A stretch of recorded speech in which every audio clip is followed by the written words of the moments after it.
wa ala alihi wa ashabihi ajma'in, amma ba'd. Alhamdulillah, saudari-saudariku ya dari santri putri IHBS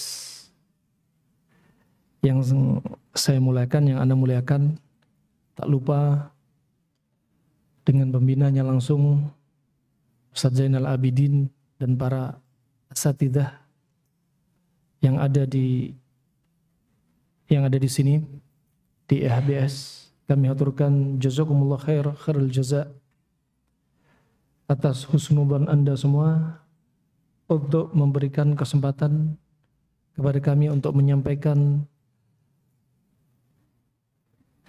tawassaw bil haq wa tawassaw bis sabr. Dan dalam hal ini, sebagaimana kami ada barnamij atau program Ar-Rihla Ad-Da'wiyah ila Allah min khilal at-tibb, yaitu berdakwah, perjalanan dakwah kepada Allah Subhanahu wa taala di atas jalan Allah melalui ilmu pengobatan. Sebenarnya ilmu ini ilmu yang banyak dilalaikan oleh kaum muslimin, muslimat. Padahal Imam Syafi'i telah berwasiat, la a'lamu atau ma a'lamu ilman ba'da al-halal wal harami ambal min ilmi at-tibb illa anna ahlal kitab ghalabuna alaih. Bahwasanya beliau berwasiat, aku tidak mengetahui ilmu setelah halal dan haram yang lebih mulia daripada ilmu pengobatan. Dan Tibbun Nabawi disebutkan oleh Ibnu Muflih juga termasuk mukjizat dari Allah kepada Nabi SAW.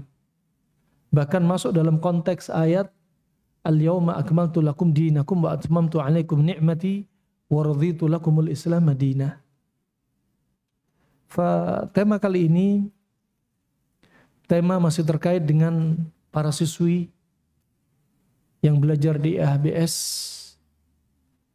Sebagai mulahadzah yang perlu diperhatikan, karena para siswi di sini akan jadi cikal bakal madrasah bagi generasi penerus. Nanti akan ada saatnya kalian menikah. Akan ada saatnya kalianlah madrasah terbaik, madrasah pertama untuk putra-putri kalian. Disinilah kalian menempuh bekal. Para putri SMP, IHBS juga SMA. Kemudian perlu diperhatikan belajarnya kalian di sini tentunya ada semacam amanah. Amanah dari Allah, Allah tunjuk kalian untuk mengemban ilmu yang sangat berat ini. Wahyu dari dua jalur, Al-Quran, As-Sunnah. Yang kedua, amanah dari orang tua. Membiayai dengan biaya yang cukup mahal. Siap merelakan berpisah dengan putri-putri tersayangnya. Yang ketiga, amanah dari khalayak manusia. Menunggu manfaat kalian belajar dari sini untuk bisa berdakwah, untuk bisa mengajari mereka qala Allah wa qala Rasulullah sallallahu alaihi wasallam.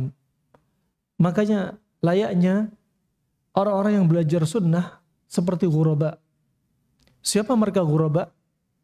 Yaitu orang yang hidup di antara orang-orang jahil, di antara kebodohan-kebodohan, dan kalian jadi cahaya yang menerangi mereka.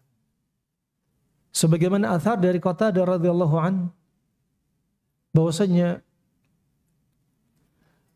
beliau rahimahullah telah berwasiat, orang-orang yang punya ilmu, apalagi ulama, mereka itu apa? Kan nujum fis sama, seperti bintang di langit.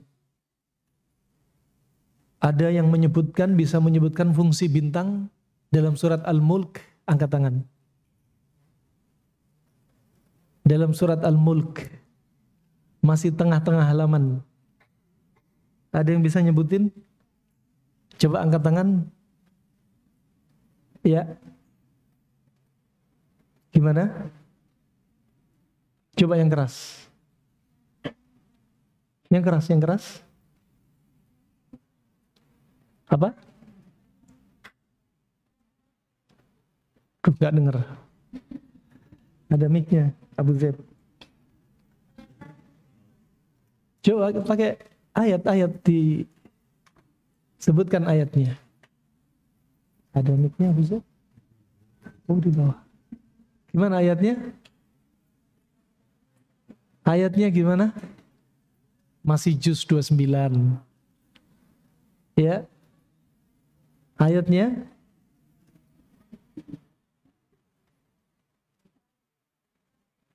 ya. Ada yang coba menjawab? Ya.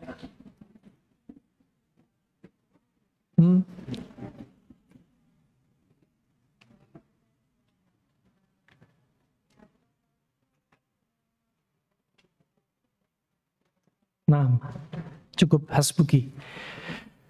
Walaqad zayyana sama'a dunya bimasabiha wa ja'alnaha rujuman lisyayatin. Dan kami telah hiasi langit dengan cahayanya. Cahaya dari mana? Bintang. Kemudian berikutnya apa? Untuk melempar setan. Coba kalau kalian lihat TV terus nggak diajari hadis dan ayat, lihat bintang jatuh kayak di film kartun, nanti angkat tangan doa, katanya bintang keberuntungan. Padahal nih setan lagi dilempar nih. Nah, subhanallah, dia pertama dijadikan apa? Seperti bintang di langit, fungsinya untuk hiasan.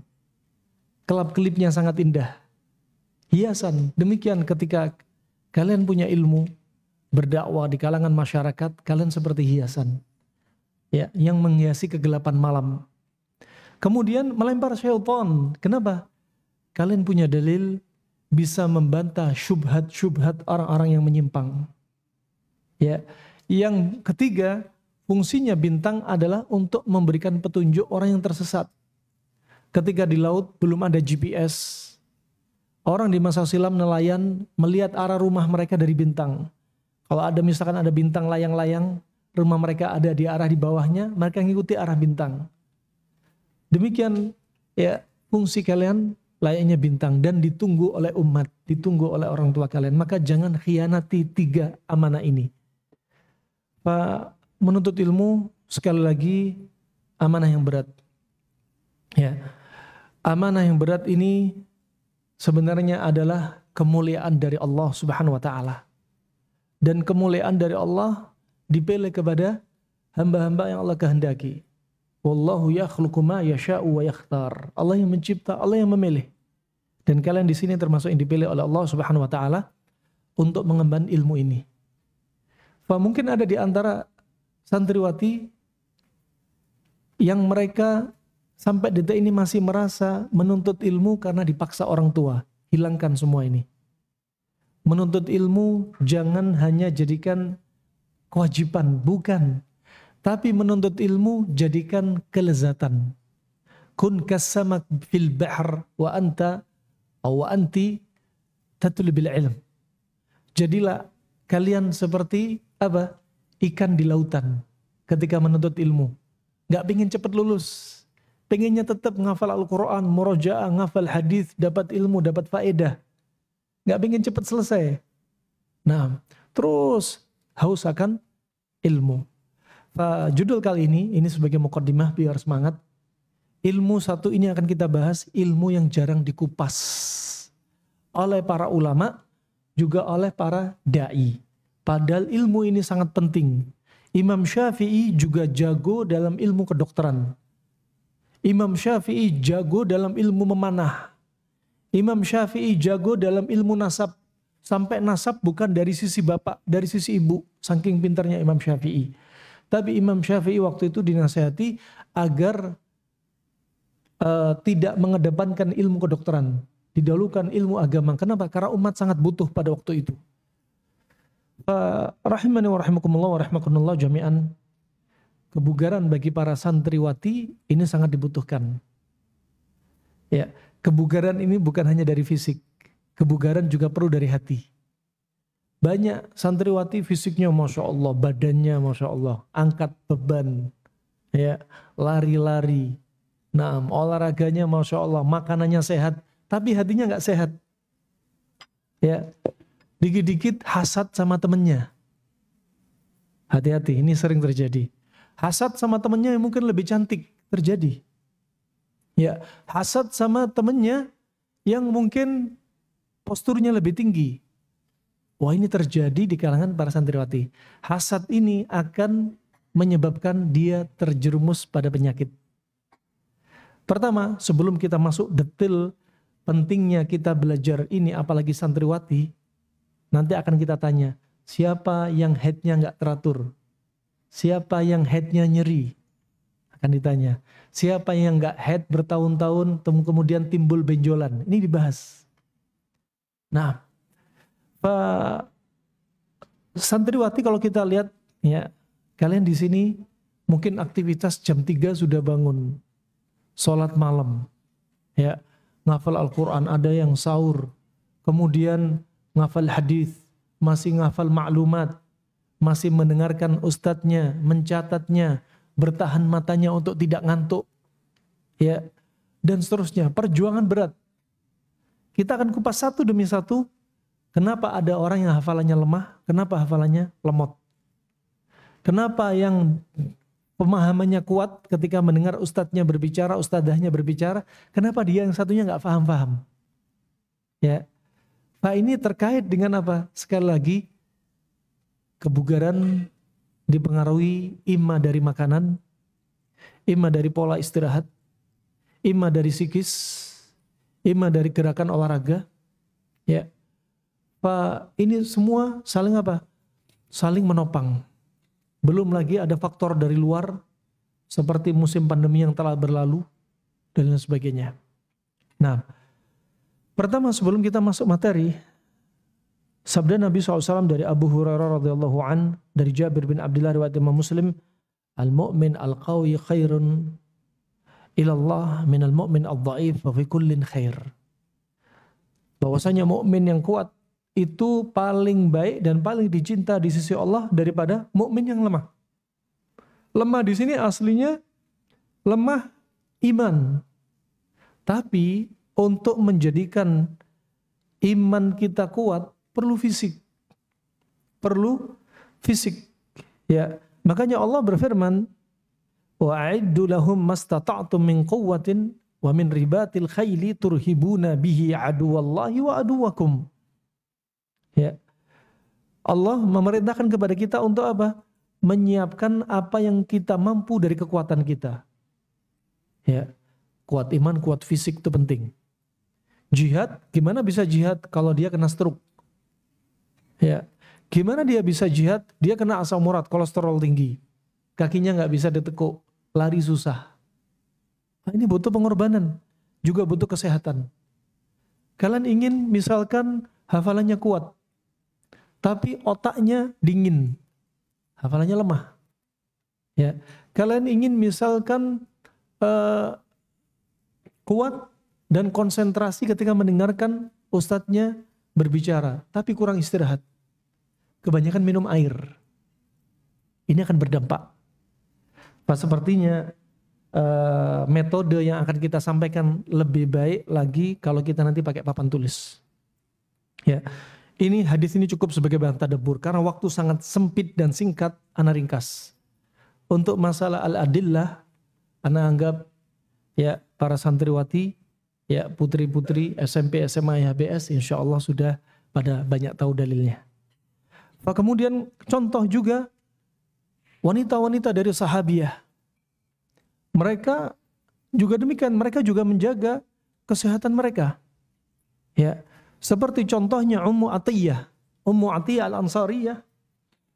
Dia pernah berkata, "Ghazautu ma'a Rasulillah sallallahu alaihi wasallam sab'a ghazawatin."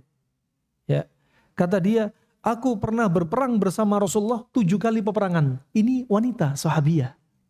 Dan Ummu Atiyah tugasnya apa? Tugasnya mengobati orang yang terluka agar enggak celaka, dan juga tugas dia apa? Menyiapkan makanan, nyuapin orang yang sakit dari para sahabat. Subhanallah. Di sini butuh juga fisik.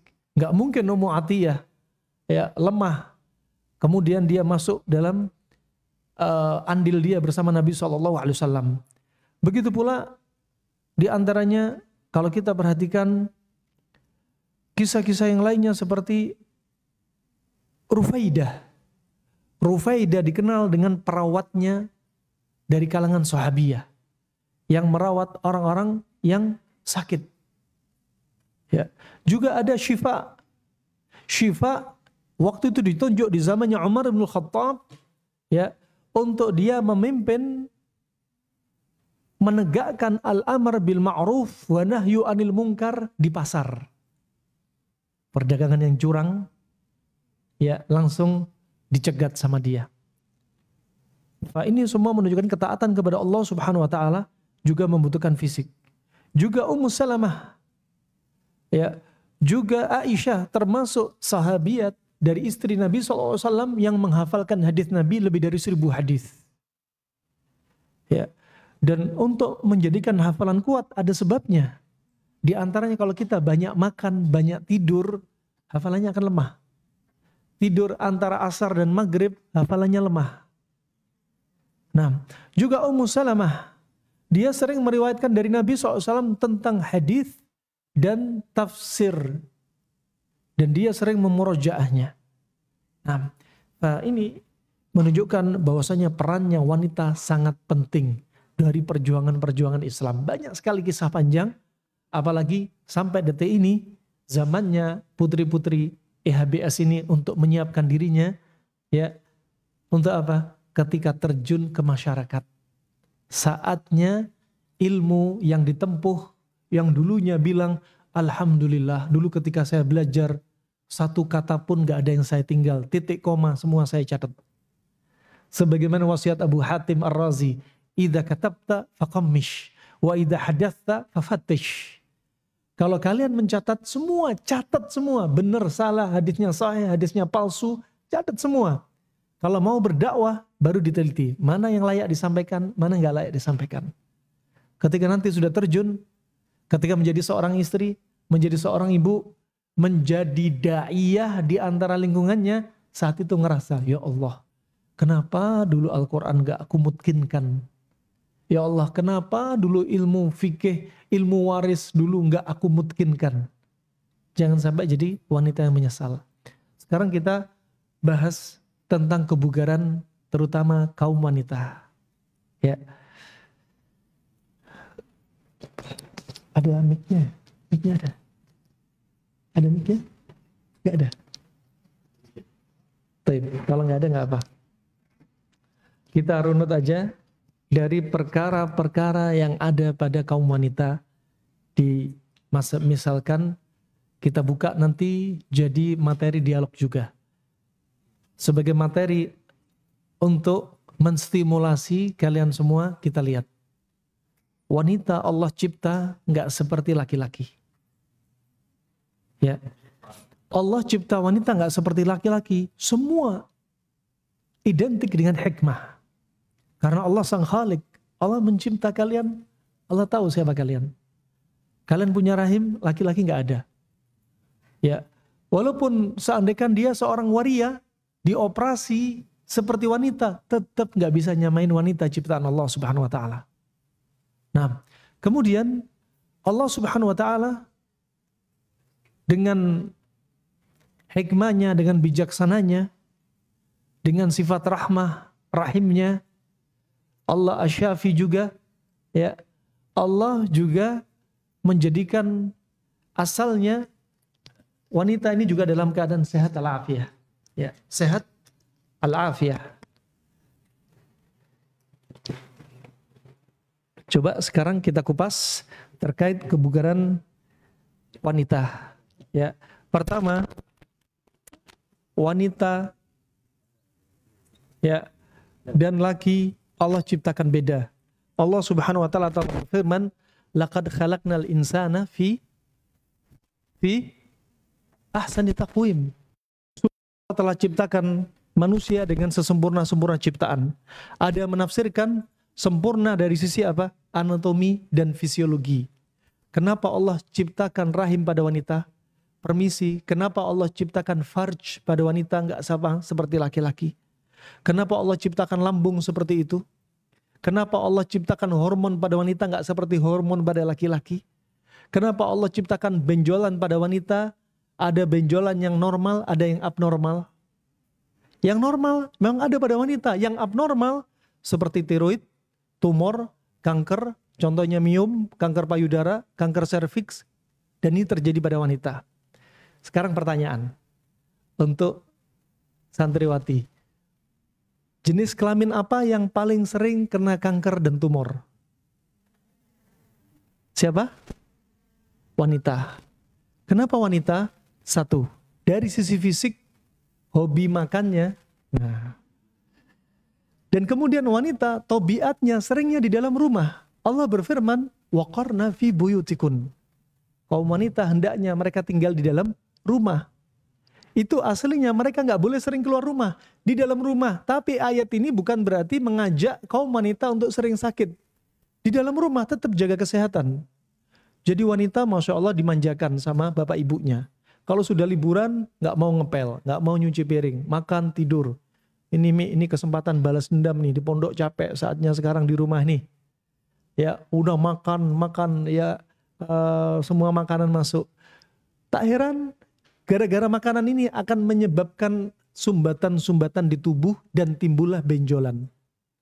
Stagnasi peredaran darah. Kedua, masalah psikis. Berapa banyak wanita kena tumor dan kanker karena psikis? Kenapa? Pertama, disebutkan Nabi wanita seperti apa? Kal qawarir, seperti gelas-gelas kaca. Ya. Kalian belum bersuami, nanti kalau suami baru ngerasa. Gampang baper. Gampang ngambek. Maunya sama suami ngegas terus, gak ada kalahnya. Ya. Ada saatnya nanti, nih ucapan ini baru kepegang nanti ketika, oh iya benar ya.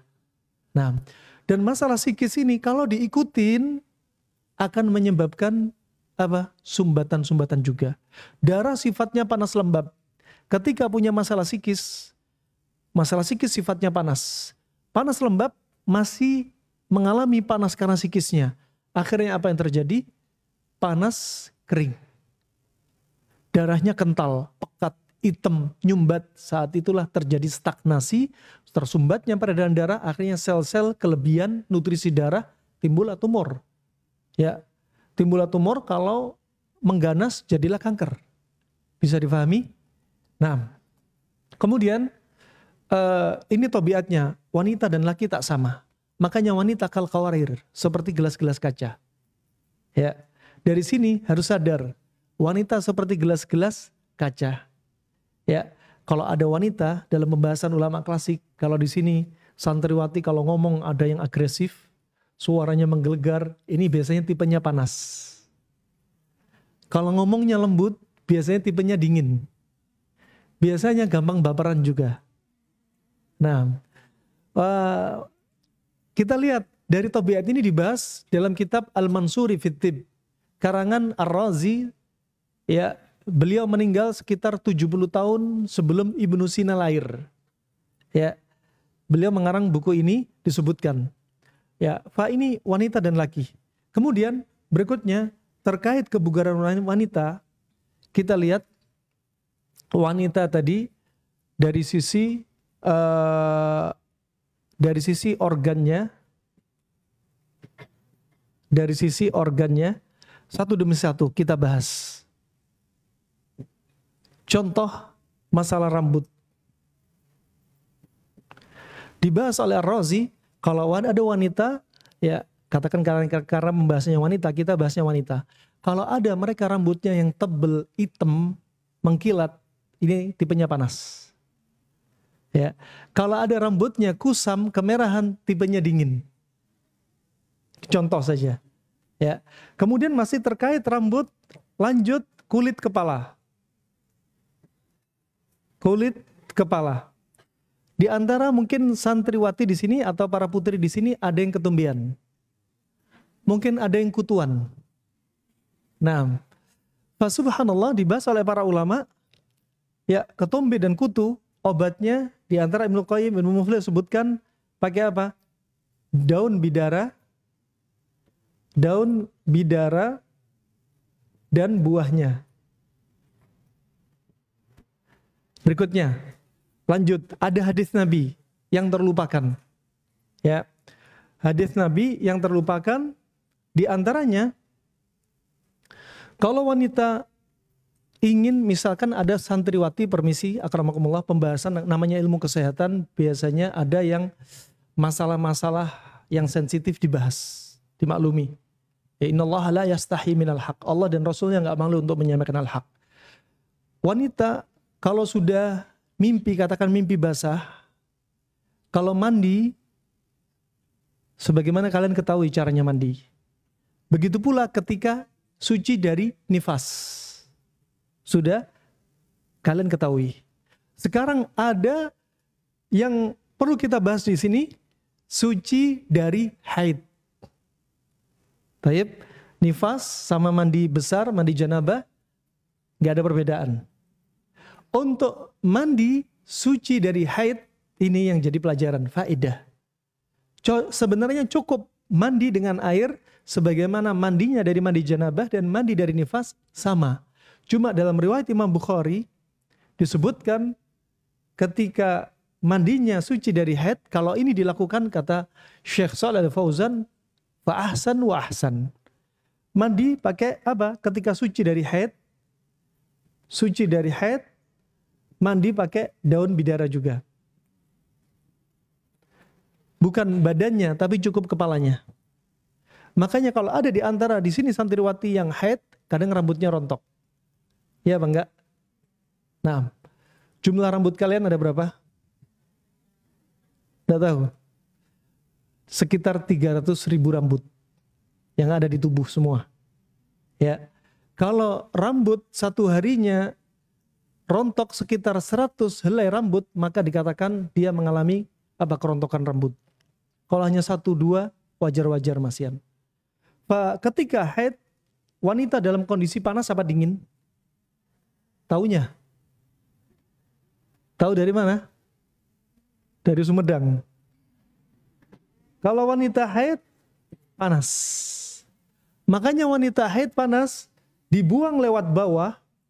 Melalui apa lewat bawah? Haid. Ya enggak? Sekarang tadabburi. Afan ya, permisi akramakumullah. Kalau ada di antara kalian yang enggak haid, enggak usah bicara. Oh itu aku, enggak usah.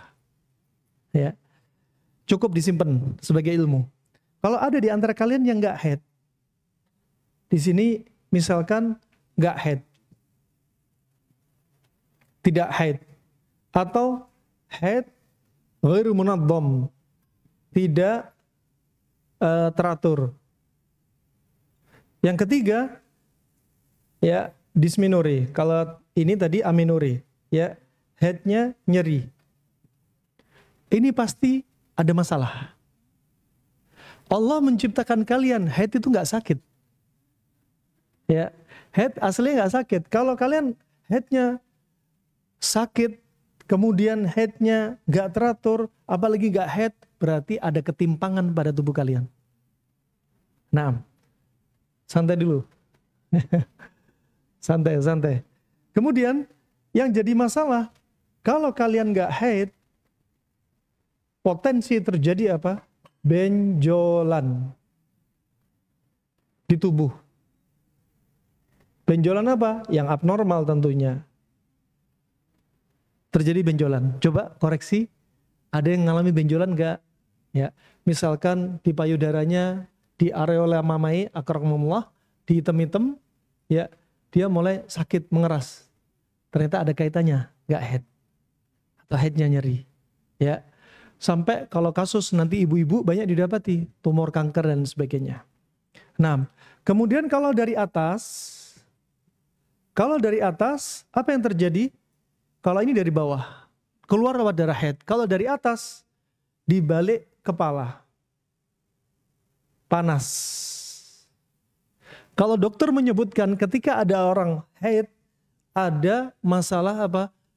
Gangguan suasana hormonal. Makanya orang haid sering emosinya labil. Bisa difahami? Itu bahasa dokter modern. Kalau bahasanya klasik, ketika haid, dia nggak pakai gangguan hormon, emosi labil, dia pakai apa? Panas tadi numpuk di balik kulit kepala. Makanya ketika suci dari haid, pakai daun bidara. Ditumbuk, bisa campur air. Ya, kalau beli serubukan sudah ada, campur air nanti keluar lendir. Dimasak silam sebagai pengganti sabun. Kemudian diletakkan di kepala, dipijit kuat. Yudalik bikuah, kata Nabi. Dipijit kuat. Tujuannya apa? Biar pori-pori terbuka dan dinginnya daun bidara masuk di pori-pori sehingga menguatkan akar rambut. Makanya rambut sering rontok. Kenapa? Karena panas di balik kulit kepala. Bisa difahami? Nih kesehatan awal ya terkait wanita. Nah, kalau kalian ada yang punya masalah kayak gini, ya ini punya masalah. Sering kami dapati ada santriwati di boarding school sana kemari, ibunya datang, "Tat, anak saya 17 tahun tapi sudah kira-kira 6 bulan gak haid." Ya. Kemudian diperbaiki pola makannya hanya sekitar 2 pekan dengan izin Allah sudah haid. Hanya makanannya diperbaiki. Makanya biar gak mengalami gangguan masalah seperti ini, sekali lagi jangan terlalu banyak makan satu sifat. Contohnya panas ketemu panas. Contoh, nasi ayam itu panas ketemu panas. Roti sama misalkan kambing, panas ketemu panas. Kebanyakan makan tanpa sebut merek yang dijual di pasaran, ya dari makan makanan yang ada, banyakan tepung, banyakan gorengan. Ini pengaruh. Ya, apalagi ketika liburan kemarin, banyak kan order online kan. Nah, di rumahnya makan jajan, tiba-tiba ada masalah. Ini kembalinya ini. Nanti kalau sudah ini bermasalah, ya ini bermasalah, potensi berikutnya apa? Potensi terjadi apa? Infertil, gak subur. Jadi wanita gak subur. Padahal di sini kalian belajar, makanya juga perlu dibenerin agar jadi calon apa? Al-walud, istri yang banyak anak. Nah, yang disukai Nabi SAW. Al-wadud, istri sayang sama suami. Al-aud, istri yang bisa mendatangkan manfaat pada suami. Yang keempat, ciri-ciri wanita, istri penghuni surga. Allati idza dzulimat qalat hada yadi fawqa yadik la ash'ur ghamtan hatta tarda. La ash'ur ghamtan hatta tarda. Ya. Sampai apa? Ini diajari sabar juga makanya. Banyak anak, sayang suami, bisa datangin manfaat pada suami. Yang terakhir yang berat, masalah psikis. Kalau dia didolimi sama suami, bukan malah melotot, bukan malah lisannya tambah tajam. Ini tanganku ada pada tangan kamu wahai suamiku. Silakan kau apakan diriku, aku nggak bisa terpejam mataku sampai engkau ridho denganku. Ini yang susah. Ya. Nah, alhasil psikis disiapin. Sekarang belajar psikis. Dimarahin ustadzah, siap, nggak usah dendam. Tengkar sama temen, gak usah dendam. Dimusuhi sama temen, masih punya Allah. Nah ini penting nih. Lanjut. Setelah rambut dan kulit kepala, kita turun lagi. Nah, masih rambut, kulit kepala. Sekarang kita bahas yang berikutnya, kepala. Kulit kepala tadi. Sekarang kita bahas kepala. Ana hapus ya. Ini sebenarnya dari mata kuliah ini harusnya.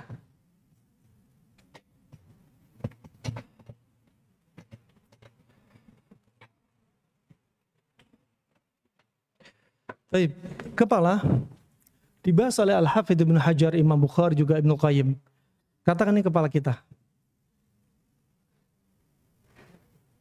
Kayak gambarnya syaitan. Ini aja deh. Gak itu kan. Alhasil, ya ini kepala, ini perut. Ya, ya.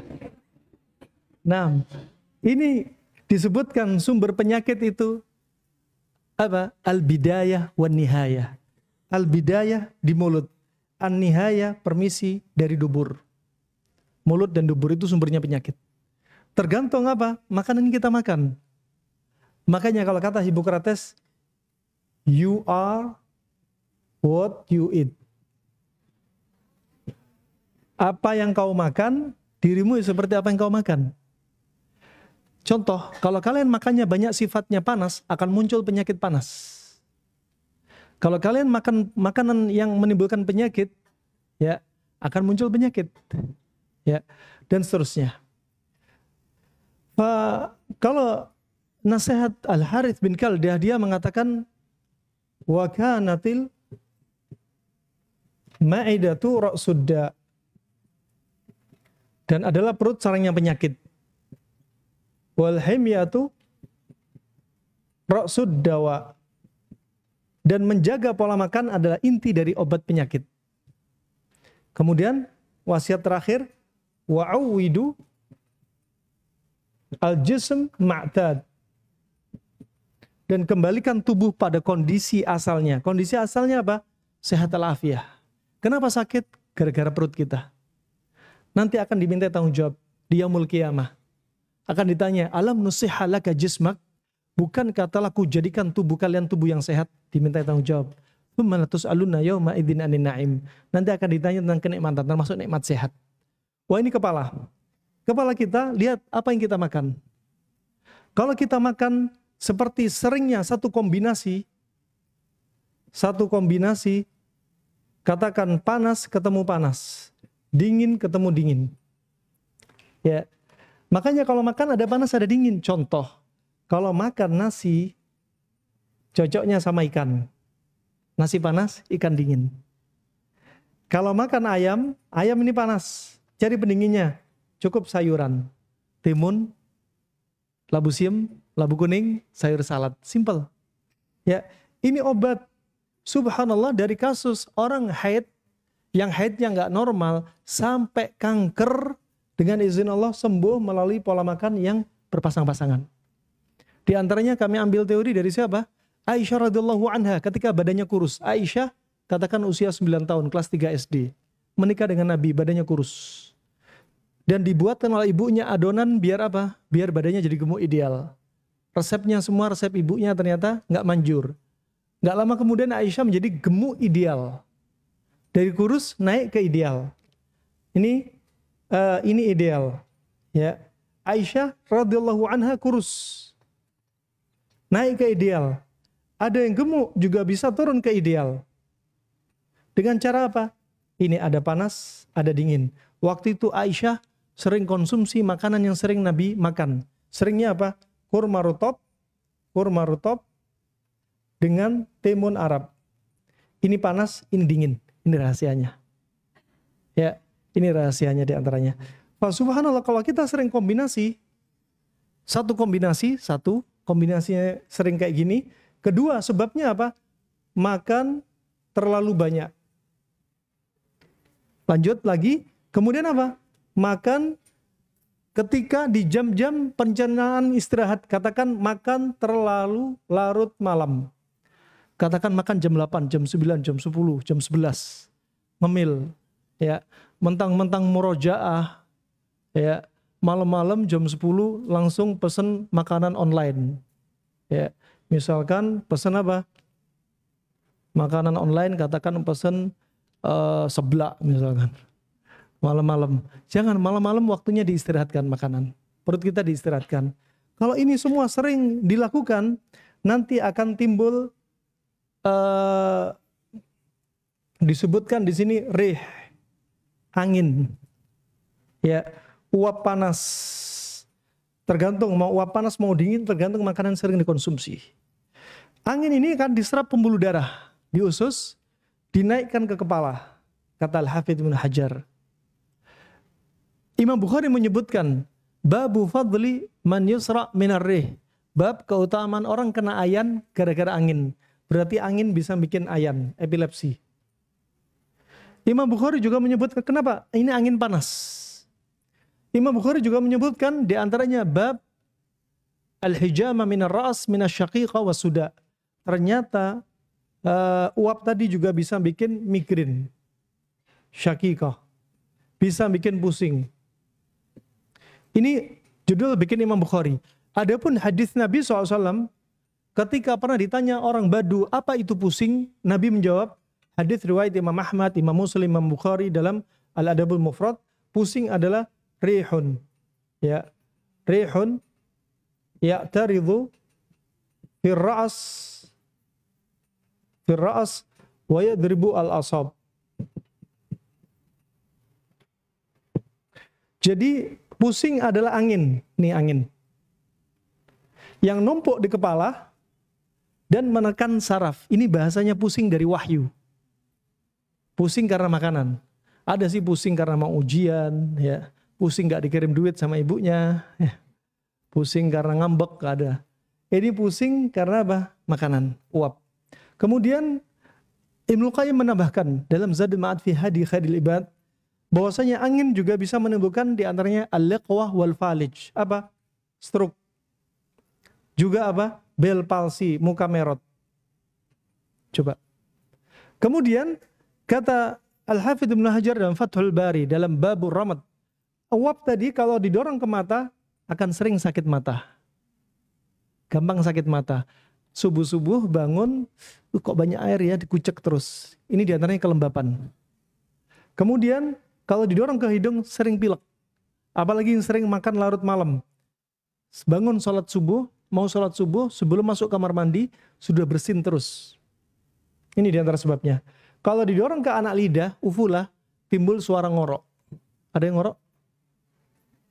Ada ya. Kalau didorong ke paru-paru, timbullah namanya nazlah, infeksi paru-paru. Kalau didorong ke jantung, timbullah nyeri dada kiri. Wah, ini diantaranya sebagai bahan tadabbur, urusan kepala. Sekarang urusan ketiga kepala terkait dengan hafalan dan konsentrasi. Hafalan dan konsentrasi. Kita hapus ya. Udah dicatat? Ya. Nanti yang ketinggalan nyatet sama temennya. Sekarang terkait kepala, ya, hubungannya hafalan sama konsentrasi. Disebutkan Imam Zurnuji ketika memahami firman Allah Subhanahu wa taala surat Al-A'raf ayat 31, ya, wa kulu washrabu wala tusrifu innahu la yuhibbul musrifin. Dan makanlah dan minumlah dan jangan berlebih-lebihan, karena Allah gak suka dengan orang yang berlebih-lebihan. Sekarang sering kalian diajari medsos. Jangan banyak makan, tapi banyaklah minum. Iya apa enggak? Sedangkan Allah berfirman apa? Jangan banyak makan, jangan banyak minum. Karena kalau kita kebanyakan minum, kita ingin konsen di sini. Masalah banyak makan nanti dulu.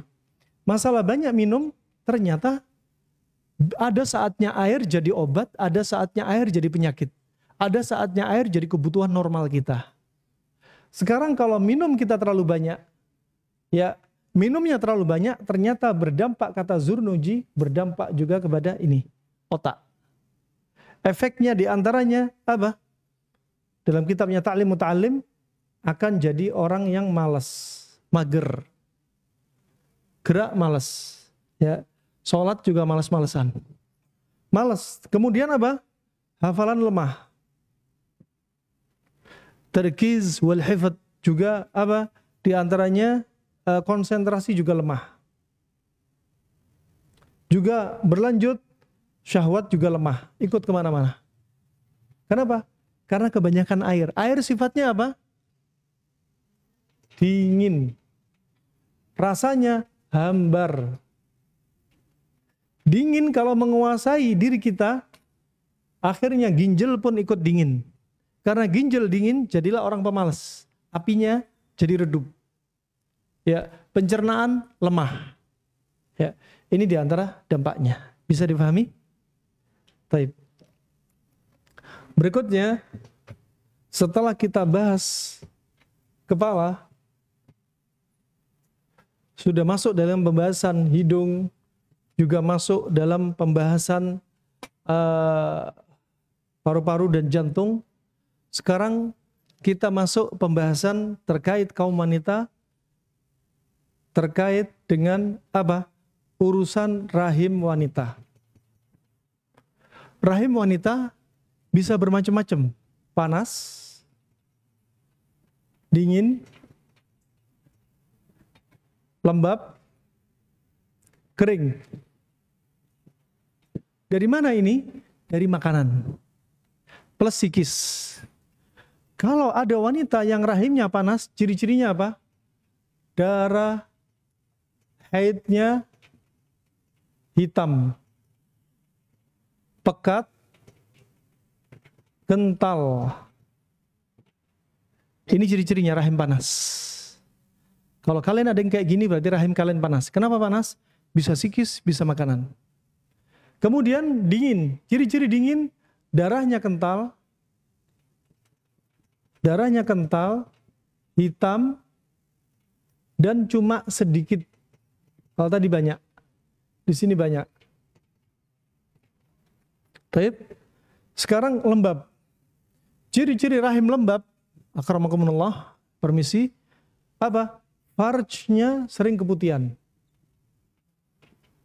Kalau ada santriwati keputihan, berarti rahimnya lembab. Kenapa lembab? Karena makanan. Kemudian ada yang kering. Ciri-ciri rahim kering, farjnya kering dan keset banget. Ini dibahas oleh para ulama. Kering dan keset banget. Ya. Ini juga masalah. Kalau disebutkan benjolan, katakan benjolan dalam rahim yang dikenal dengan miom, ya, atau benjolan yang lainnya, ya. Benjolan itu dibagi menjadi dua, ada yang panas, ada yang dingin. Kalau benjolan panas, ciri-cirinya apa? Dia lembek, benjolannya lembek, tapi nyerinya hebat.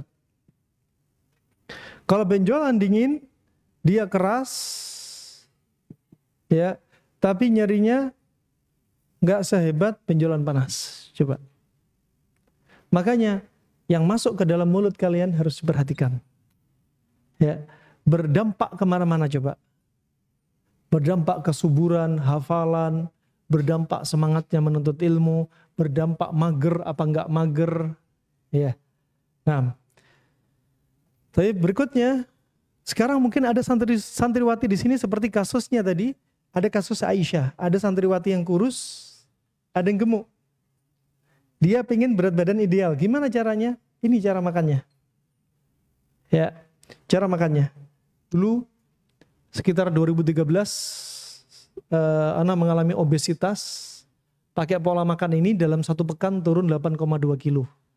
2 pekan turun 17 kilo. Sakit mahnya sembuh, BAB-nya juga lancar lagi, ya. Kenapa? Cukup dengan pola makan yang mudah. Ada teman kita orang Yaman, berat badannya 135 kilo, dalam sebulan turun 35 kilo. Nah, sekali lagi bukan nyiksa tubuh, tapi apa? Hanya mencari makanan yang benar. Makan di jam berapa? Jangan terlalu banyak gula, manis, pekat, ya. Kemudian kombinasinya yang benar, ya. Nah, jangan terlalu sering ngemil juga. Banyak sekali. Nah, perlu dikupas. Nah, ini diantaranya rahimanallah jami'an terkait makanan. Kemudian ada nggak yang mengeluhkan punya masalah di asrama seperti kutu busuk, skabies? Di kulit skabies, di kamar ada kutu busuk. Enggak? Alhamdulillah, berarti kalian bersih. Ya. Nah, berarti kalian sudah jaga kebersihan. Nah, karena mereka apa? Kutu-kutu ini suka yang lembab-lembab. Kalau kamarnya cahayanya kurang, kebersihan kalian juga kurang, dia akan suka dengan apa? Media tempat kalian tinggal.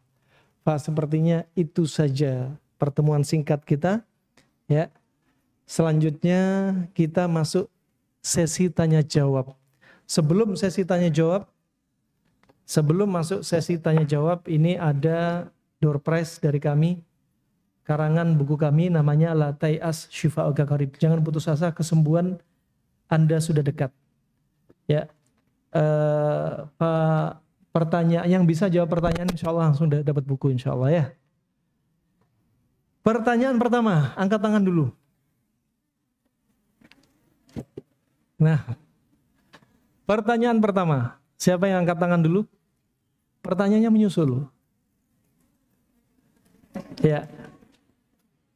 Pertanyaan pertama, Masya Allah. Siapa namanya? Anti? Siapa? Hah? Coba keras. Jangan sampai kapsyah. Kapsyah kambing nanti. Nah.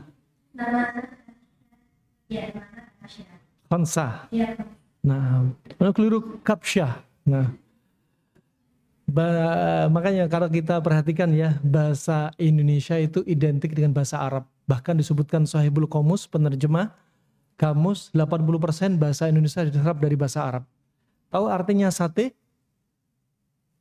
Sate kambing. Sate diambil dari bahasa Arab namanya syatun. Syatun itu kambing. Jadi kalau sate kambing berarti kambing-kambing. Kalau sate ayam berarti kambing ayam. Kalau sate padang berarti kambing padang. Baik. Pertanyaannya, ya. Tadi sudah kita ulas ringkasan sebagai bahan tadabbur. Ini sebenarnya sebagai stimulan bagi kalian semua penting belajar ilmu kayak gini. Ana nulis buku ini nggak tahu dan ba'dallah atas izin Allah nggak tahu ternyata dahsyatnya banyak dan beraneka ragam penyakit yang Allah sembuhkan hanya melalui pola makan. Saya belum nulis masalah herbal, obat ini herbalnya ini belum. Masih kombinasi makanan. Dari kasus penyakit ringan, GERD, sakit mah itu ringan. Sampai kasus kanker dengan izin Allah sembuh. Sampai ada yang gak hamil sekitar 7 tahun, 10 tahun, alhamdulillah bisa hamil. Ya. Wah, sekali lagi sangat menakjubkan apa yang telah ditulis oleh para ulama yang mereka kadang mensaripatikan dari apa? Qala Allah, qala Rasulullah. Walaupun sebagian ilmu mereka gak bisa nisbat kepada sunnah, tapi mujarrab. Pertanyaannya, coba sebutkan tentang perbedaan mandinya orang nifas, haid, dan mandi janabah. Hanya dia yang jawab. Tadi sudah dijelaskan apa perbedaan mandinya orang mandinya suci dari nifas, janabah, mimpi basah, dan haid. Bismillah.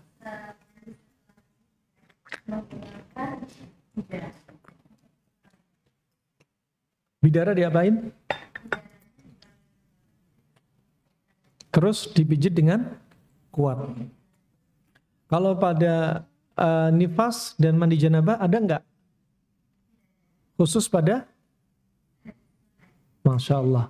Kemudian pertanyaan berikutnya, belum selesai.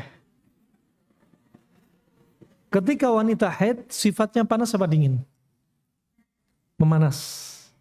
Kalau panas dari bawah dibuang lewat darah haid. Kalau wanita harusnya di masa subur haid, tapi dia nggak haid, apa yang terjadi? Kemungkinan besarnya akan timbul. Masya Allah, jawabannya mantap. Benjolan. Jadi nggak langsung bilang tumor atau kanker. Benjolan dulu secara umum. Ya. Kemudian kalau dari atas di kepala terjadi seperti kerontokan rambut, kemudian emosi yang labil, ya, dan seterusnya. Ini menunjukkan apa? Khansa sudah mencatat. Silahkan nih hadiah ini, kenang-kenangan. Nah,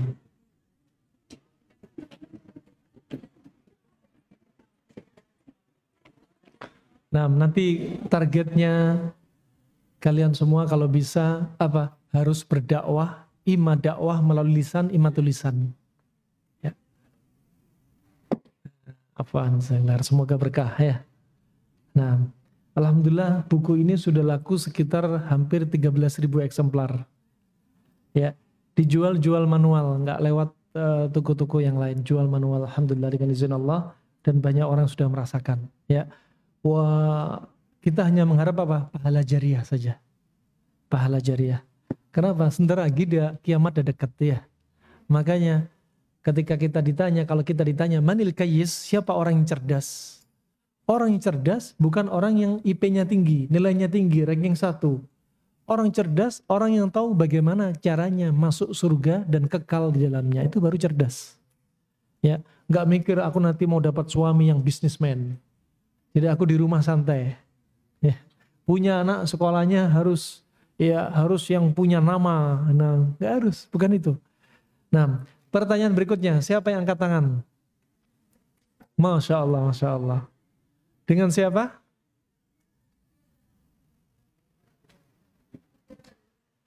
Yoga.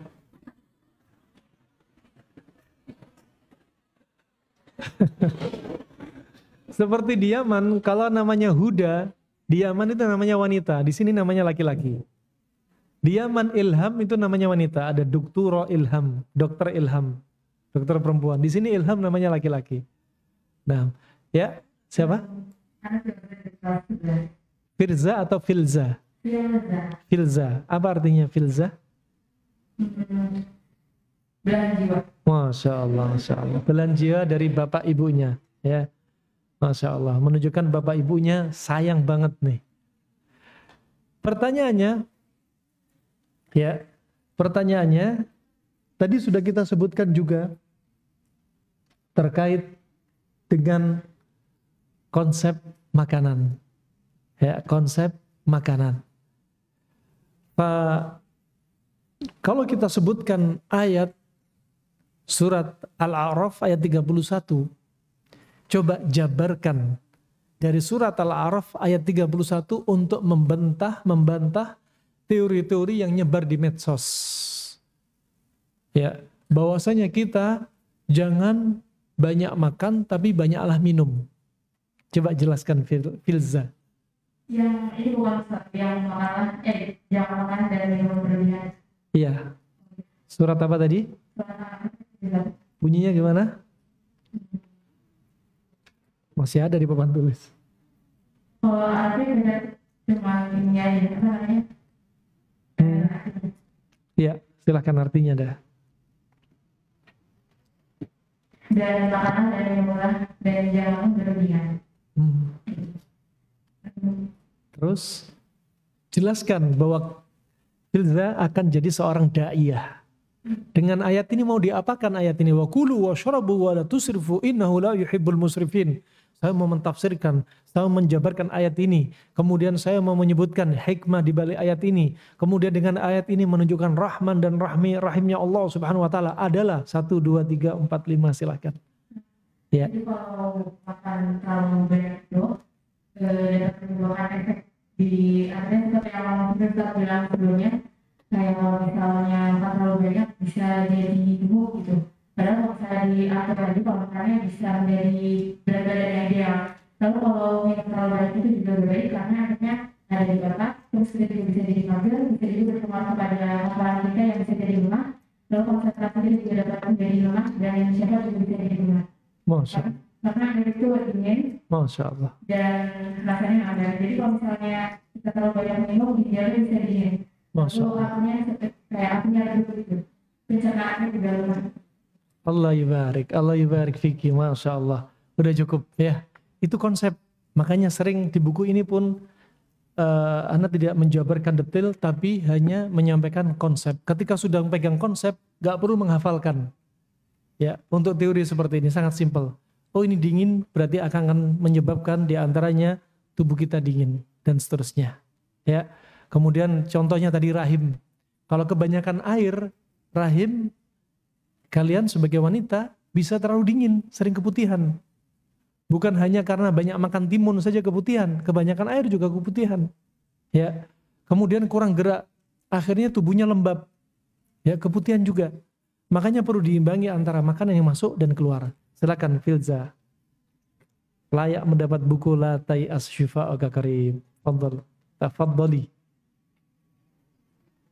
Kelas berapa sekarang?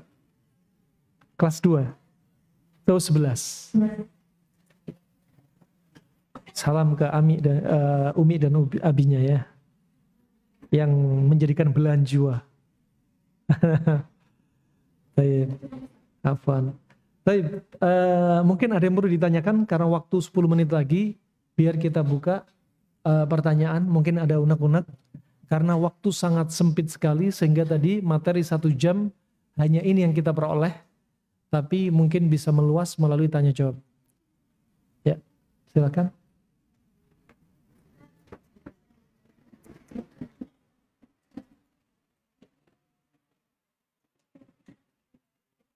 Bismillah, Assalamualaikum warahmatullahi wabarakatuh. Sebenarnya izin memperkenalkan diri terlebih dahulu, anak dari kelas 12. Akan saya ingin bertanya. Ini mungkin pertanyaan lebih ke mukadimah nih ya Ustaz. Bagaimana cara atau tips kita mengimbangi untuk belajar ilmu kedokteran dengan belajar ilmu dunia ketika kuliah?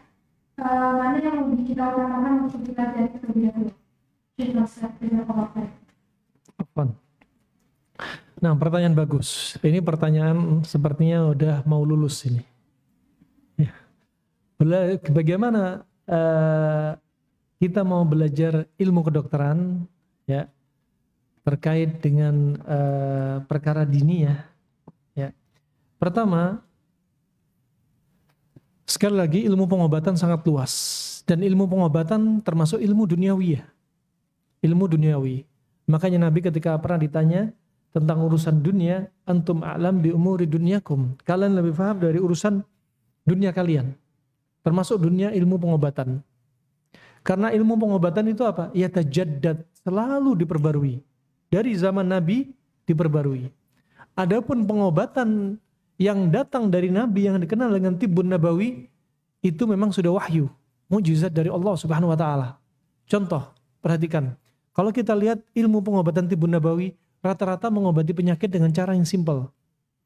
Sakit pinggang, dikasih ekor kambing. Disengat kalajengking, dikasih air dingin sama garam. Ima dikompres, ima direndam. Kemudian diruqyah. Al-Ikhlas, Al-Falaq, An-Nas. Kemudian subhanallah, kalau kita lihat, kalau makan sapi, sama dagingnya. Daging sapi, kata Ibnu Qayyim, sifatnya dingin. Gajihnya, ya, daging sama gajih dimakan bebarengan. Gajihnya sifatnya panas, sehingga saling menetralkan. Dalam hadis yang sahih, riwayat Tirmidzi disahihkan Syekh Albani rahimallahu taala, "Alaikum bi albanil baqar wa luhumuha da wa sumnuha dawa." Hendaknya Anda sering konsumsi susu sapi, dan daging sapi itu penyakit. Dan lemak pada daging sapi itu adalah obat. Kata Ibnu Qayyim, dagingnya sifatnya dingin kering dan gajihnya sifatnya panas lembab. Kalau sudah dingin kering sama panas lembab dikonsumsi bebarengan, jadi apa? Netral. Kalau makan daging sapi terus, nggak ada pemanasnya, akhirnya dingin kering akan menguasai tubuh kita. Sehingga menyebabkan apa kata Ibnu Qayyim? Darah kotor. Stagnasi pada darah. Benjolan. Termasuk disebutkan Ibnu Qayyim daul fil, kaki gajah. Termasuk saraton, bisa menyebabkan kanker. Ya, makanya untuk menangkal ini makan daging sapi sama lemak gajihnya dari dagingnya. Kalau misalkan dia nggak mampu karena ada kolesterol, masih ada yang lainnya. Daging sapi kata Ibnu Qayyim dicampur dengan bawang putih, merica, dicampur dengan jahe sebagai penetral dari dagingnya. Ini contoh. Makanya untuk selalu sehat, yang sehat selalu sehat, ada caranya. Untuk orang yang sudah sakit, untuk sehat juga ada caranya. Dan itu simpel. Bayangkan Nabi juga bersabda, "Alaikum bihadhil habati sauda fa innaha dawa' min kulli da'in la sam." Hendaknya kalian sering konsumsi habatus sauda karena dia obat segala macam penyakit kecuali kematian. Coba, penyakit itu banyak, tapi Nabi nyebutkan satu obat. Menunjukkan sebagaimana agama itu mudah, sehat itu juga mudah. Dan Al-Khattabi, Ibnu Qayyim, juga Suyuti mengatakan, habatus sauda sifatnya panas kering, maka dia obat segala macam penyakit yang sifatnya dingin. Ya, maka penyakit-penyakit sifat dingin bisa pakai habatus sauda yang sifatnya panas kering. Sekali lagi, untuk belajar ilmu pengobatan, nggak harus belajar ilmu kedokteran modern. Juga ada ilmu pengobatan tibbun nabawi juga ada. Pengobatan tradisional juga ada. Belajar terapi juga ada, ya, herbal juga ada. Artinya itu semua seni pengobatan yang diinginkan dari perbedaan seni, dari kedokteran klasik sampai modern, seninya beda-beda, inti yang dimaukan satu, si pasien, si klien, orang yang sakit sembuh dengan izin Allah, dengan cara apapun yang Anda tempuh. Itu yang dimaukan. Mau belajar ilmu kedokteran di mana? Silahkan. Yang jelas lihat pertimbangkan antara mafsadah dan maslahah. Ya, mafsadah dan maslahah. Subhanallah, kalau kita perhatikan dari Al-Quran, dari hadis, sebenarnya banyak yang perlu kita kupas. Bisa kita pakai, gunakan sebagai kaidah ilmu pengobatan, sebagai para ulama tulis. Nah, ini insya Allah, kalau memang ingin belajar ilmu pengobatan, maka itu termasuk azam, keinginan kuat dari Anda, ya, keinginan kuat dari Anda. Maka keinginan kuat ini juga tetap harus ada apa? Syarat-syaratnya yang harus ditempuh. Jangan sampai ya muncul banyak ikhtilat, mukhalafat syar'iyyah. Jangan sampai. Belajar yang kira-kira aman, agama kita terjaga juga. Belajar ilmu pengobatan, apapun yang penting apa? Kita juga terjaga iman kita. Jangan sampai keluar dari sini, kemudian belajar ke jenjang berikutnya yang menjerumuskan kita kepada lemahnya iman. Jangan sampai. Ya, ini insya Allah semoga bisa mewakili jawaban dari kami. Wallahu a'lam bishawab. Ada pertanyaan dari SMP? Dari SMP kayaknya rata-rata dari tulisan kertas kayaknya. Malu untuk bertanya. Ya. Waalaikumsalam warahmatullahi wabarakatuh. Ya. Bagaimana cara menentukan makanan itu panas atau dingin? Nah, pertanyaan kontemporer. Ya. Bagaimana menentukan makanan itu panas, itu dingin? Ya. Kaidah singkat, semua protein hewani, kalau kita bahas dari Ibnu Qayyim, pembahasan Ibnu Qayyim, semua protein hewani sifatnya panas, kecuali, berarti kalau semua udah kebayang, semua itu apa aja? Misalkan onta, kambing, bebek, ayam, kelinci, kuda misalkan. Ini panas misalkan. Semuanya panas rata-rata. Ya, kuning telur juga panas. Yang dingin diantaranya putihnya telur. Kemudian sapi dewasa. Kalau anak sapi sifatnya panas. Kemudian ikan laut ataupun ikan sungai. Kecuali ikan asin sifatnya panas. Karena dia dijemur dan dikasih garam. Hilang kelembapannya. Kemudian seafood sifatnya panas. Ya. Kemudian ikan yang dagingnya hitam sifatnya panas. Ya. Yang lainnya dingin. Yang lainnya dingin. Jadi kalau makan nasi cocoknya sama apa aja? Ikan, daging sapi dewasa, kemudian putih telur. Masya Allah, ini contoh saja. Jangan bilang sunnah, tanpa nisbat sunnah. Kemudian berikutnya kambing muda atau batibul balibul, sifatnya netral ke hangat. Jadi kalau ada bapak-bapak dari santriwati di sini yang punya darah tinggi, bapaknya punya darah tinggi, kasih kabar. Abi, katanya Abi punya tensi 190 ya. Padahal Abi pengen makan daging kambing ya. Ini Bi, makan kambing yang masih batibul balibul Bi. Yang masih bawah 3 bulan, bawah 5 bulan. Ya. Dan dia aman untuk kasus darah tinggi. Nah, untuk sayuran yang warnanya gelap, catat ya. Jadi nanti ketika makan, sis, ini, ukhti, gitu kan. Ini panas, ini dingin. Nah, ini panas, ini dingin. Tak mengapa. Ya. Apalagi mendekati puasa. Sehingga apa? Puasa kalian dalam keadaan sehat alafiah.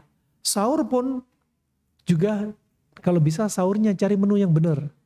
Yang jelas nggak bisa dikupas di sini. Nanti kalau pengen lihat menu sahur terbaik, lihat di link YouTube kami, Abdurrahman Dhani Official. Jangan lupa like and subscribe. Ya. Alhasil, kalau untuk sayuran yang warna gelap sifatnya panas. Sayuran yang cerah warnanya dingin, sifatnya dingin. Ini enak, ini pakai kacamata, jadi nggak ngeliat kalian, nggak usah takut. Ini kalau ngeliat kabur nih. Nah, kan nggak pakai hijab ini soalnya. Jadi sayuran kalau warna gelap apa? Sifatnya apa tadi? Panas. Yang cerah sifatnya udah ambil kaidah. Timun, sawi, lettuce, ya. Ini sifatnya apa tadi? Dingin. Ya, kalau misalkan memang harus makan ada menunya, Masya Allah, HBS kali ini menunya ajib, menunya onta spesial, Masya Allah. Berarti onta sama timun. Ya. Onta sama labu kuning, onta sama labu siem misalkan. Ya, ada pendinginnya. Orang yang sakit mah, santriwati ada yang sakit mah, obatnya ini sudah jadi obat. Santriwati sakit mah, headnya nggak teratur, headnya nyeri, pakai cara ini. Nah, udah mau habis nih. Kemudian yang berikutnya buah-buahan. Buah-buahan yang rasanya manis pekat, sifatnya panas. Contohnya durian. Contohnya kurma, nangka. Ya, yang masem-masem sifatnya diantaranya bisa dingin tapi mengencerkan darah. Ya, contohnya sirsa. Ya, contohnya sirsa. Contohnya delima. Ya, wallahu a'lam bishawab. Ini saja yang bisa saya sampaikan, Anda sampaikan. Semoga menjadi penyemangat untuk terus belajar. Ya, ada belajar ilmu tentang sehat ini juga perlu untuk dikupas. Ya, sekali lagi semoga Allah jaga kesehatan kita. Ya, Allah istiqomahkan kita di atas ketaatannya. Allah mudahkan kita untuk menjauhi larangannya. Dan semoga Allah wafatkan kita dalam keadaan husnul khatimah.